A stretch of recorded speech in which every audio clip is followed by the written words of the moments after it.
बारिश की बूंदें शिवनगर की सड़कों पर टकरा रही थीं, जैसे आसमान भी किसी तूफान का इशारा दे रहा हो। पूरी शिवनगर शहर की रफ्तार थोड़ी धीमी हो गई थी, लेकिन पुलिस हेडक्वार्टर में वक्त रुकने का नाम नहीं ले रहा था।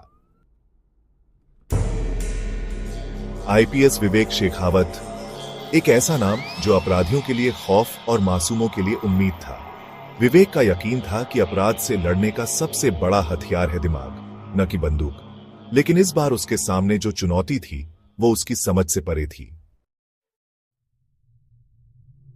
शहर में 3 महीनों से एक सीरियल किलर का आतंक फैला हुआ था। हर वारदात की जगह पर बस एक ही सुराग मिलता, एक ताजा लाल गुलाब। कोई गवाह नहीं, कोई कैमरा फुटेज नहीं। ऐसा लग रहा था जैसे कातिल हवा में घुला हो। एक रात विवेक अपनी केबिन में फाइलों में उलझा हुआ था। तभी उसके फोन पर एक अनजान नंबर से कॉल आया।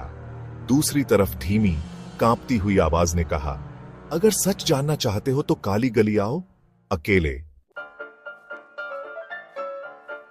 विवेक जानता था कि यह एक जाल भी हो सकता है, लेकिन उसके पास और कोई रास्ता नहीं था। वो अकेला ही निकल पड़ा उस गली की ओर जहां अंधेरा ही अंधेरे से लड़ता था। काली गली में कदम रखते ही सन्नाटा और घना हो गया। तभी पीछे से एक आवाज आई, आईपीएस हो तो क्या, मौत सबकी बराबर होती है। विवेक ने पलट कर देखा। एक साया दीवार के सहारे खड़ा था। उसके हाथ में वही लाल गुलाब था। वो शख्स मुस्कुराया, कहते हैं कानून सबके लिए बराबर है, लेकिन मेरी बहन के गुनहगार आज भी खुलेआम घूम रहे हैं। मैं सिर्फ वही कर रहा हूं जो कानून नहीं कर सका। इंसाफ का हक कानून का है, बदले का नहीं। कातिल की आंखों में जुनून था, तो फिर मुझे पकड़ो और साबित करो कि यह सिस्टम अब भी जिंदा है। अचानक अंधेरे में एक गोली चलती है, लेकिन निशाना चूक जाता है। दोनों के बीच घमासान लड़ाई छिड़ जाती है। बारिश की बूंदें अब और तेज हो चुकी थीं, जैसे हर एक बूंद इस लड़ाई की गवाही दे रही हो। कई मिनटों की जबरदस्त भिड़ंत के बाद विवेक ने आखिरकार उसे काबू में कर लिया। उसकी आंखों में हार का नहीं, बल्कि सुकून का भाव था।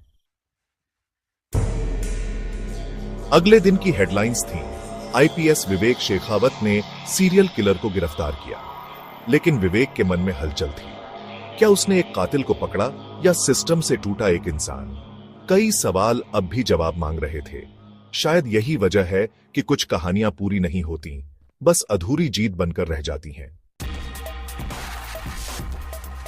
अगर आपको यह कहानी पसंद आई हो तो लाइक करें, सब्सक्राइब करें और बेल आइकॉन दबाना ना भूलें, ताकि ऐसी और रोमांचक कहानियां आप तक सबसे पहले पहुंचें।